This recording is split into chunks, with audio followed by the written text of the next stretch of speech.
The desperate plea. Captain Maya stood on the bridge of the human cruiser Defiant, watching the damaged alien ship drift toward their position.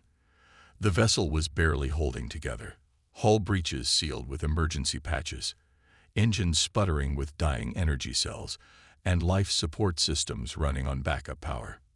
"Sir, we're getting a transmission," reported Lieutenant Tom from the communication station. His voice carried the tension that had gripped the crew since they'd received the distress signal 3 hours ago. "Put it through," Maya ordered, her eyes fixed on the alien craft. The main screen flickered to life, revealing a being unlike anything in the human databases.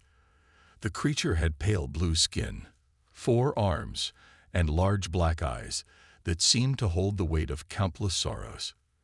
Burns covered half of its face, and its breathing was labored. "Human vessels," the alien spoke in broken English, its voice desperate. "I am Commander Lex of the Keth Republic. My people, they are dying. The Gore Empire has invaded our worlds. They destroy everything, kill everyone. We have fought for 2 years, but we are losing." Maya felt her crew shift uncomfortably around her. First contact with an alien species, and it was asking for help in a war they knew nothing about. "Commander Lex," Maya replied carefully, "we're sorry to hear about your situation. But humanity has no involvement in this conflict. We don't even know who you are or who these Gore are." The alien's eyes widened with panic. "Please, you must understand. The Gore, they are not just conquering. They are eating us. They farm us like animals. Billions of my people are already dead. Our children, they take our children first." The bridge fell silent. Maya could hear her own heartbeat in the quiet. They moved through the galaxy like a plague. Lex continued, his voice breaking. "They have destroyed 12 species already. We found records of their path. They leave nothing alive behind them. Nothing." "How did you find us?" Maya asked. "Your signals, your radio waves. We tracked them to this system. We have been searching for anyone who might help. The Gore are too strong. We need allies, or we will all die." Maya looked at her crew. They were all young, most of them on their first deep space mission. Humanity had only been in space for 50 years, and this was their farthest expedition from Earth. "What do you want from us?" she asked. "Weapons, ships, soldiers, anything you can spare. In return, we offer you all our technology, our star maps, our knowledge of other species. But please, you must decide quickly. The Gore fleet will reach our last stronghold in 3 weeks." Maya's mind raced. This was way beyond her authority as a ship captain. But the alien's desperation was real, and his description of the Gore Empire sent chills down her spine. "I need to contact my superiors," she said. "This decision is too big for me alone." "There is no time," Lex pleaded. "By the time your leaders meet and discuss and debate, my people will be extinct. The Gore move fast. They are already harvesting the outer colonies." "How many ships do the Gore have?" asked Commander Rick, Maya's second in command. "Thousands, maybe tens of thousands. They have been building their fleet for centuries. Each species they conquer adds to their strength." "And how many ships do you have left?" Maya asked. Lex's shoulders sagged. "Maybe 300 combat vessels. Most are damaged. We have perhaps 2 million soldiers left across all our worlds." The numbers were staggering. Maya realized that even if all of humanity's small fleet joined the fight, it might not make a difference. Earth had only 200 ships total, and most were exploration vessels, not warships. "Commander Lex," Maya said slowly, "I want to help you. But I need you to understand. Humanity is young. We don't have a vast military. We've never fought a war in space. But you have fought wars," Lex said quickly. "We studied your transmissions. Your history. Humans are warriors. You fight even when you cannot win. That is what we need now. Someone who will not surrender." Maya looked at her crew again. She could see the mix of fear and determination in their eyes. They were scared, but they were also angry. The idea of an empire that treated people like livestock was revolting to every human on the bridge. "Give me 12 hours, Maya said finally. "I'll send a message to Earth, but I want you to send me everything you have on the Gore Empire. Their ships, their weapons, their tactics. Everything." "Thank you," Lex whispered, tears streaming down his burned face. "Thank you for listening." As the transmission ended, Maya turned to her crew. "Tom, send a priority message to Earth Command. Tell them we need to talk. Now." The Council of War. The emergency session of the United Earth Council convened within 18 hours of receiving Captain Maya's message. Representatives from every major nation crowded into the chamber in Geneva, their faces grim as they reviewed the data the Keth had provided. General James walked to the center of the room, his uniform crisp despite the early hour. Behind him, massive screens displayed images that had shocked the world. Cities burning, ships fleeing through space, and worst of all, footage of Gore processing facilities where aliens were kept like cattle. "Ladies and gentlemen," General James began, his voice carrying across the silent chamber.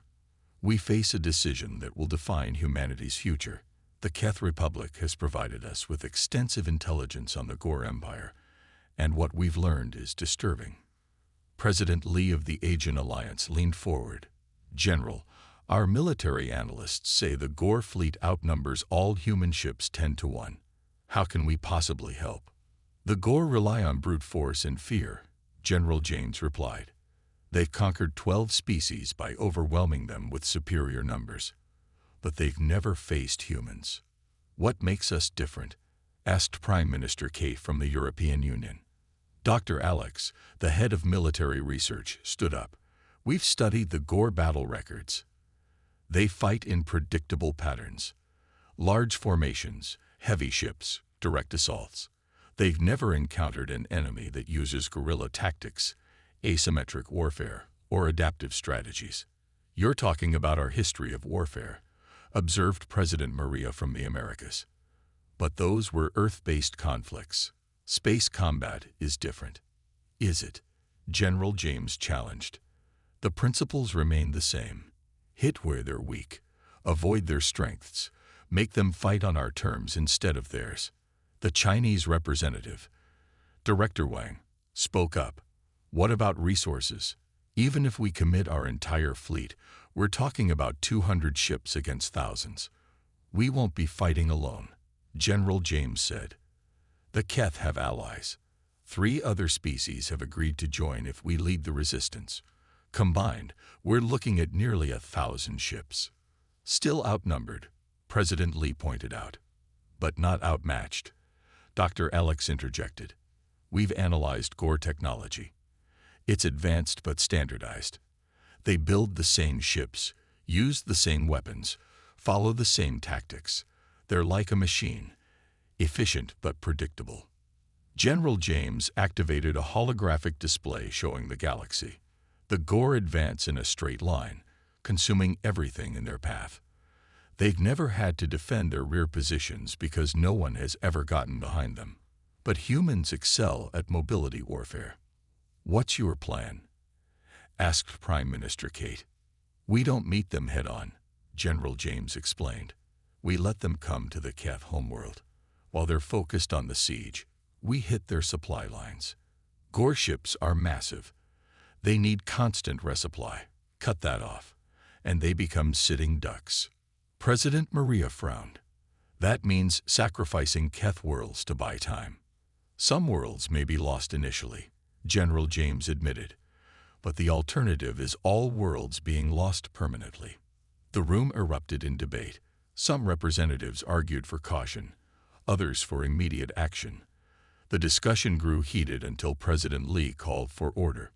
"We need to consider the long-term implications," he said. "If we help the Keth and lose, the Gore will know about Earth. They'll come for us next." "They'll come anyway," Dr. Alex replied. "The Gore don't stop. They can't stop. Their entire civilization is built on conquest and consumption. Eventually, they'll reach our sector of the galaxy. So we're not really choosing whether to fight, Prime Minister Kate said slowly. We're choosing when to fight. Exactly, General James confirmed. Fight now with allies, or fight later alone. The debate continued for hours, but gradually, a consensus emerged. The horror of the Gore Empire's methods had touched something deep in humanity's collective conscience. The images of alien children being herded like animals, of entire species being systematically devoured, sparked the same outrage that had driven humans to fight against tyranny throughout their history. Finally, President Lee called for a vote. One by one, each representative cast their decision. When the count was complete, the result was unanimous. The motion passes, President Lee announced. Earth will aid the Keth Republic and their allies in resisting the Gore Empire. General James, you have full authority to coordinate our military response. General James nodded grimly. I'll need complete cooperation from all nations. Every ship, every weapon, every soldier who can be spared. You'll have it, President Maria assured him. When do we leave? Tomorrow, General James replied. Commander Lex wasn't exaggerating. The Gore will reach the Keth homeworld in 2 weeks. We have that long to get there and prepare. As the council adjourned, General James remained behind, staring at the star maps. Humanity was about to face its greatest challenge, but for the first time in the meeting, he smiled. The Gore Empire was about to learn why humans had never been successfully conquered, not by each other, and certainly not by aliens. The fleet mobilizes. The next 48 hours transformed Earth's orbital stations into a frenzy of activity unlike anything in human history. Ships that had been exploring distant systems were recalled, military vessels were loaded with weapons and supplies, and civilian transports were converted into support craft. Admiral Susan stood on the bridge of the flagship Thunderstrike, watching as the assembled fleet took shape around her. 200 human vessels of various sizes and capabilities, from massive battle cruisers to nimble fighters, hung in space like metallic stars against the black void. Admiral, we have the final count, reported Captain David from the communications station. 173 combat vessels, 27 support ships, total crew, 42,000. Susan nodded, her eyes fixed on the tactical display. It showed not just the human fleet, but the positions of their new allies. The Keth had managed to gather their remaining ships, while 3 other species, the Vel, the Nox, and the Tern, had contributed their own forces. What's our total allied strength? She asked. 947 ships, David replied. The Keth have provided detailed intelligence on Gore fleet movements. They're 18 days out from the Keth homeworld.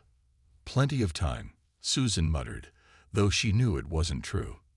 18 days to coordinate 4 different species, plan a complex military operation, and somehow defeat an enemy that had conquered 12 civilizations. The bridge doors opened, and General James entered, followed by Commander Lex. The alien looked better than he had during the first contact. His wounds had been treated by human medics, and he wore a borrowed human uniform that had been modified for his 4 arms. Admiral, General James said, Commander Lex has something to show us. Lex stepped forward, his large black eyes bright with determination. Admiral Susan, my people have been studying Gore tactics for 2 years. We know their weaknesses. I'm listening, Susan replied. The main screen shifted to show a 3-dimensional map of the local star systems. The Gore always attack in the same pattern, Lex explained. They send scout ships first, then follow with the main fleet. They establish a blockade around the target world and slowly destroy all resistance. Standard siege tactics, Susan observed.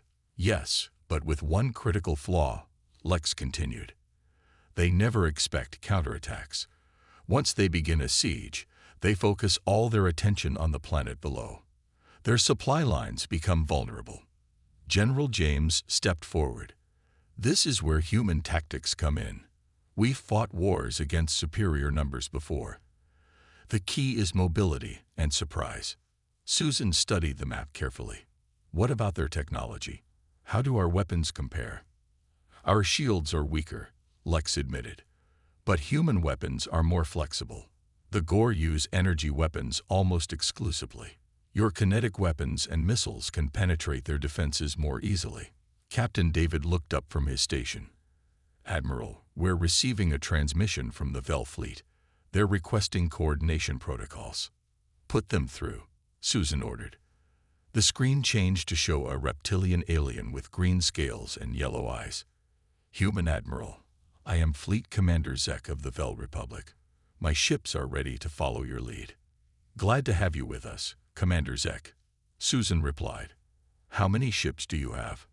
230 vessels. Not large, but fast. We specialize in hit-and-run tactics. Susan felt a surge of hope. Perfect. That's exactly what we need. Over the next few hours, Susan met with the other Allied commanders. The Nox brought heavy weapons and strong shields, while the Turn provided reconnaissance and intelligence-gathering capabilities.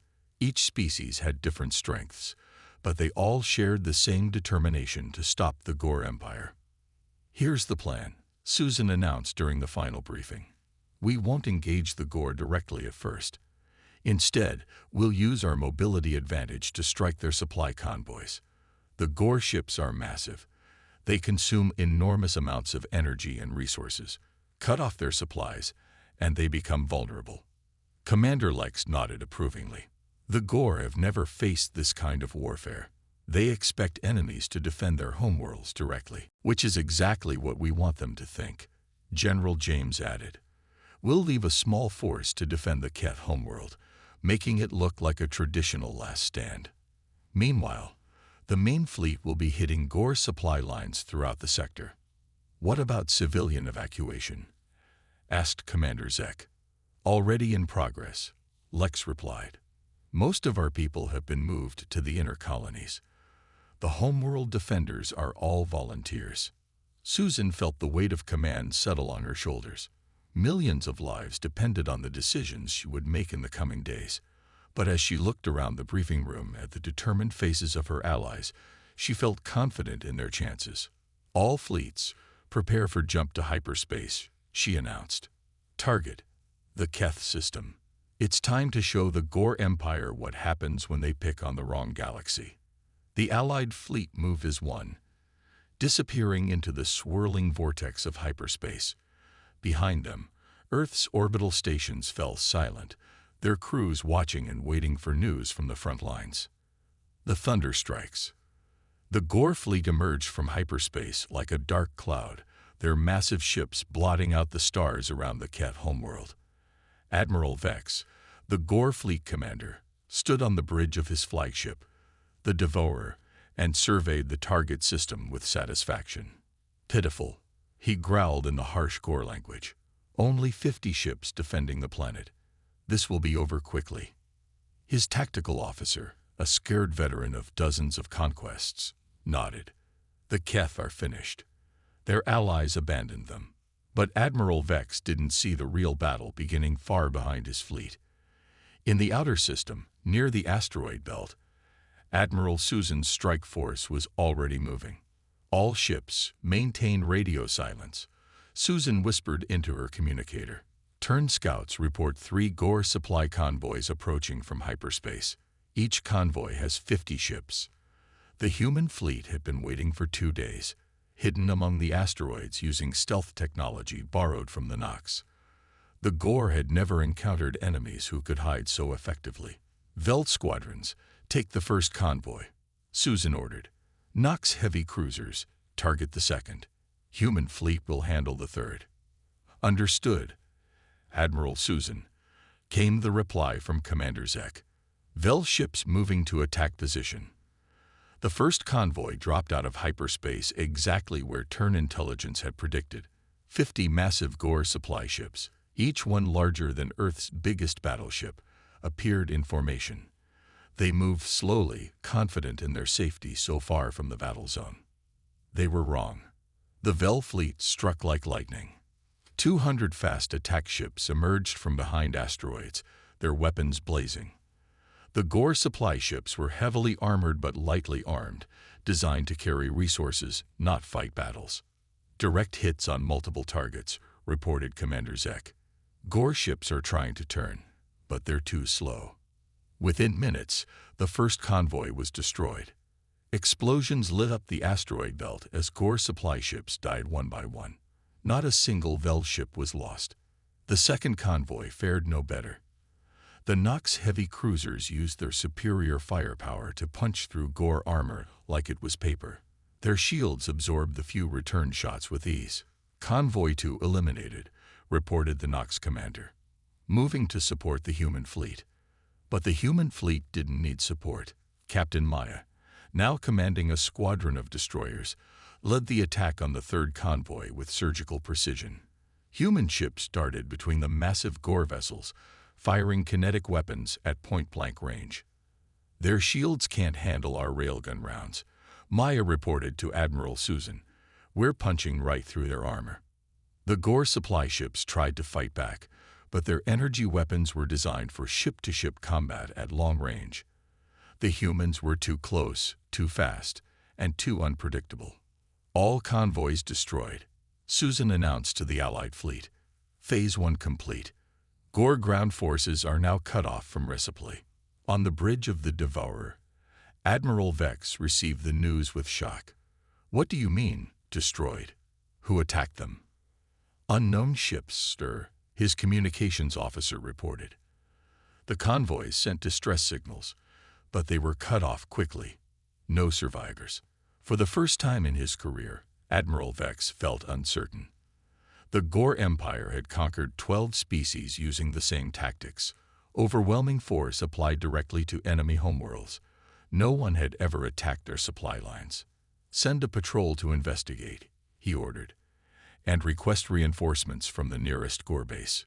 But the nearest base was 3 days away, and Admiral Susan had no intention of giving the Gore time to regroup. Phase 2 begins now, she announced.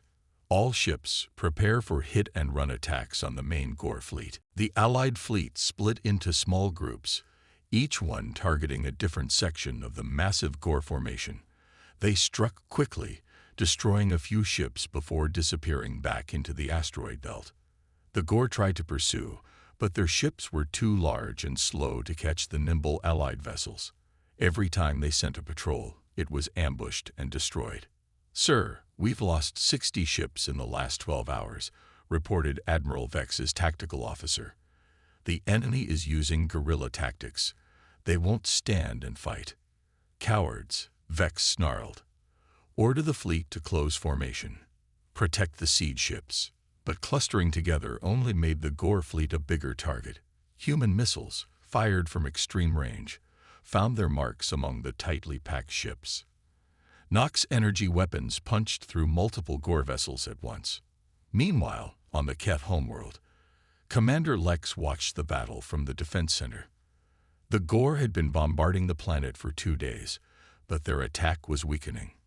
Their bombardment has decreased by 70%, reported his aide. They're running low on ammunition. Lex smiled for the first time in months. The humans are keeping their promise. The Gore are learning what it means to fight warriors instead of farmers. Victory's thunder. On the 5th day of the siege, Admiral Vex finally understood the trap he was in. His massive fleet, designed to crush enemies through sheer force, was being slowly bulled to death by an enemy that refused to fight on his terms. Sir, we've lost over 300 ships, his tactical officer reported, voice shaking. Fuel reserves are at 30%. Ammunition is running low. Vex stared at the tactical display, watching as another patrol disappeared under Allied fire. The red dots representing his fleet were noticeably fewer than when he'd started the siege. How is this possible? He growled. We outnumbered them 5-1. The humans, sir, came the reply. They fight like nothing we've ever seen. They hit us where we're weak and avoid our strengths entirely. For a moment, Vex considered retreat, but that was impossible. The Gore Empire had never retreated from a conquest. To do so now would be to admit weakness, And weakness was not tolerated in Gore culture. "All ships, prepare for final assault on the planet," he ordered. "We end this now." But Admiral Susan had been waiting for exactly this moment. As the Gore fleet moved into attack formation, she gave the order that would end the battle.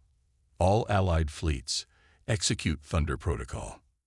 The Thunder Protocol was humanity's masterstroke. For 5 days, the Allied fleet had been carefully herding the Gore ships into a specific position above the Keth homeworld.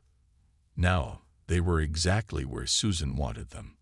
"Nox fleet, activate gravity generators," Susan commanded. The Nox ships, hidden on the far side of the planet, powered up massive gravity manipulation devices. Suddenly, the Gore fleet found itself caught in an artificial gravity well that pulled their ships toward the planet. "Veld squadrons, begin strafing runs," Susan continued. The fast Vel ships darted through the confused Gore formation, their weapons targeting engines and maneuvering thrusters. Gore ships began to lose control, some colliding with each other as they struggled against the artificial gravity. "Keth Defense Fleet, launch all missiles." From the planet's surface, the Keth fired every missile they had saved for this moment. Hundreds of projectiles streaked toward the trapped Gore fleet. "Human fleet, final assault."